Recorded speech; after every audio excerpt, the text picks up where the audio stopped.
নমস্কাৰ, আপোনালোক সকলোকে স্বাগতম জনাইছোঁ অসম ফিউচাৰ ইউটিউব চেনেললৈ। আশা কৰোঁ আপোনালোক সকলোৰে খবৰ ভাল। তো BSc নাৰ্ছিঙৰ এণ্ট্ৰেন্স এক্সামটো কেনে গ'ল এইটো কমেণ্ট কৰি জনাব। তো পেপাৰ হাৰ্ড আহিছে নে ইজি আহিছে সকলোবিলাক আপোনালোকৰ ফিডবেকখিনি তলত কমেণ্ট কৰি জনাব। তো যিহেতু Srimanta Sankardev university of health ছায়েন্সৰ ফালৰ পৰা কোনো ধৰণৰ এণ্ট্ৰেন্স এক্সাম BSc নাৰ্ছিং হওক, GNM হওক, B.Pharm, D.Pharm কোনো ধৰণৰ এণ্ট্ৰেন্স এক্সামৰ পেপাৰ আনিব নিদিয়ে। তো ইয়াৰে কিছুমান মেমৰি বেছ কুৱেশ্যন এনচাৰ আছে। তো এণ্ট্ৰেন্স এক্সাম দিয়া ষ্টুডেণ্টবিলাকে দিয়া কুৱেশ্যনবিলাকৰ ওপৰত বেছ কৰি এই কুৱেশ্যন পেপাৰবিলাক বনোৱা হৈছে। আজি অৰ্থাৎ 9 জুন তাৰিখে BSc নাৰ্ছিঙৰ এণ্ট্ৰেন্স এক্সামত কুৱেশ্যনখিনি এইটো ভিডিঅ'ত আলোচনা কৰিম। তো ইয়ে আপোনালোকক কিমান স্ক'ৰ পায় তাত সহায় কৰিব। আৰু কাট অফৰ ওপৰত অলৰেডি ভিডিঅ' বনোৱা আছে, আপোনালোকৰ চেনেল পেজৰ পৰা চাই ল'ব পাৰিব। তো এতিয়া আপোনালোকৰ ভিডিঅ'টো আৰম্ভ কৰিব। তো ইয়াতে কুৱেশ্যন এটা হ'ল, what is the unit of electric flux? তো ইয়াৰ উত্তৰটো হৈছে ভোল্ট মিটাৰ বা newton metre square per coulomb. তো আপোনালোকৰ উত্তৰটো শুদ্ধ হৈছে চাব। তো 2 নম্বৰ কুৱেশ্যনটো দিছিল, প্লিজ চেং এ ছং। তো ইয়াতে 4টা অপশ্যন দিছিল। তো আপোনালোক কোনটো শুদ্ধ হৈছে চেক কৰি ল'ব। তো নেক্সট, লেটছ গো ডেন্সিং।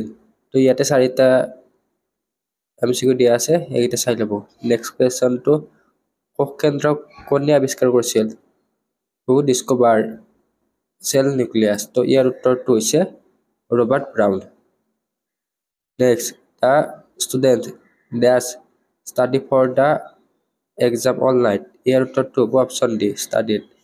তো চাই ল'ব আপোনালোকৰ শুদ্ধ হৈছিলে। নেক্সট, হু ডিস্কভাৰ্ড নেচাৰেল চিলেকশ্যন। তো ইয়াৰ উত্তৰটো হ'ব চাৰ্লছ ডাৰউইন।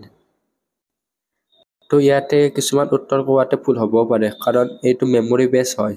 তো কি MCQ আহে মোৰ মনত নাই। তো MCQ বিলাক দিয়া নাই, অনলি কুৱেশ্যনবিলাক দিছে। তো কুৱেশ্যনবিলাকৰ এনচাৰবিলাক গুগল কৰি কিনে আপোনালোকে চাই ল'ব পাৰিব। তো নেক্সট, এইটো কুৱেশ্যন অসমীয়াত দিয়া হৈছে already, who discovered the nucleus in the cell. তো এইটো হ'ল। তাৰে নেক্সট কুৱেশ্যনটো হ'ল, what is the unit of life. তো ইয়াৰ উত্তৰটো হ'ব cell. Next, the term ecology was given by. তো ইয়াৰ উত্তৰটো হ'ব আৰ্নেষ্ট হেকেল। তো আপোনালোকে চাই ল'ব। নেক্সট কুৱেশ্যনটো হৈছে, বেক্টেৰিয়া কোন ৰাজ্যৰ অন্তৰ্গত? তো এইটো হৈছে মনেৰা। তো নেক্সট কুৱেশ্যনটো হ'ল যে, এ গ্ৰুপ অফ এলিফেণ্ট ইজ। তো ইয়াৰ উত্তৰটো হ'ব হাৰ্ড, HCRD। নেক্সট তাৰ কুৱেশ্যনটো, এইটো অসমীয়াত দিয়া হৈছে already, bacteria undergo which kingdom. এইটো মনেৰা। Next, vinegar contain which acid. তো এইটো আপোনালোকে চাই ল'ব, এচিটিক এচিড আছিল যদি ইয়াৰে উত্তৰটো এচিটিক এচিড হ'ব। যদি এচিটিক এচিড অপশ্যনটো নাছিলে তেনেহ'লে সেইটো বেলেগ হ'ব, আপোনালোকে গুগল কৰি চাই ল'ব। তো নেক্সট কুৱেশ্যনটো হ'ল, which vitamin made by our body আৰু which vitamin is synthesize in our body. তো তাৰ নেক্সট কুৱেশ্যনটো হৈছে, which vitamin made by our body or which vitamin is synthesize. ইয়াৰে উত্তৰটো হ'ব ভিটামিন ডি। তো next, she does it dinner. এইটো কুৱেশ্যন আপোনালোকে চাই ল'ব, এইটো গ্ৰামাৰত দিছিল। তো তাৰে নেক্সট কুৱেশ্যনটো, the simplest type of canal system is. তো এইটোৰ উত্তৰটো এক্সনাইট হ'ব লাগে, তো আপোনালোকে চাই ল'ব। তো তাৰ নেক্সট কুৱেশ্যনটো, meiosis occurs in organism during. তো ইয়াৰ উত্তৰটো ছেক্সুৱেল ৰিপ্ৰডাকশ্যন।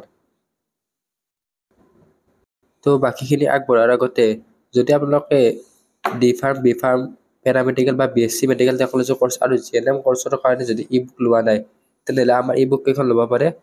তো ডেছক্ৰিপশ্যনত নম্বৰ দিয়া আছে বা ইয়াতো নম্বৰটো দিয়া আছে।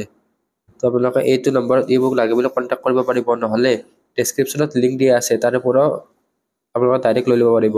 তো ডেছক্ৰিপশ্যনত দিয়া লিংকৰ পৰা আপোনালোকে পে'মেণ্টটো কৰি লোৱাৰ পিছত 10 ছেকেণ্ডমান সময় ৱেইট কৰাৰ পিছত অট'মেটিকেলি ডাউনলোড হৈ যাব।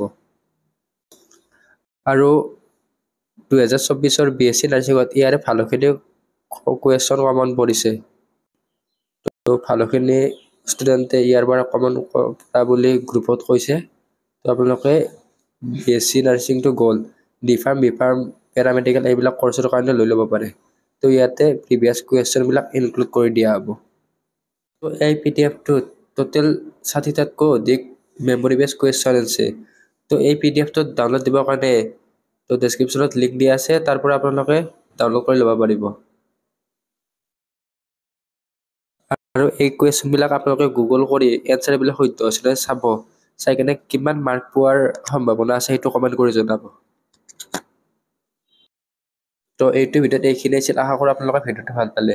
তো ভিডিঅ'টো আপোনালোকৰ BSc নাৰ্ছিং এণ্ট্ৰেন্স এক্সাম দিয়া বন্ধুসকল বা যিসকলে SSC যিকোনো ধৰণৰ এণ্ট্ৰেন্স এক্সাম দিব সেইসকলক শ্বেয়াৰ কৰি দিব। নেক্সট কাউন্সিলিং ৰিগাৰ্ডিং এইবিলাক ভিডিঅ' পিছত বনাম। তো কাট অফ ভিডিঅ' অলৰেডি বনোৱা আছে, চাই ল'ব। আৰু আপোনালোকৰ প্লেলিষ্ট দিয়া আছে BSc নাৰ্ছিঙৰ, সেই প্লেলিষ্টৰ কুৱেশ্যনবিলাকে আপোনালোকে B pharm, D pharm, paramedical, BSc medical technology কৰ্চৰ কাৰণে চাব পাৰে। আৰু GNM কৰ্চৰ কাৰণে এক্সট্ৰা প্লেলিষ্ট আছে, তো আপোনালোকে চাই ল'ব পাৰিব। তো এইটো ভিডিঅ'ত এইখিনি আছিল আৰু নেক্সট ভিডিঅ'ত লগ পাম। তো চেনেলটো ছাবস্ক্ৰাইব কৰি কাষত থকা বেল আইকনটো অন কৰি থৈ দিব। ধন্যবাদ।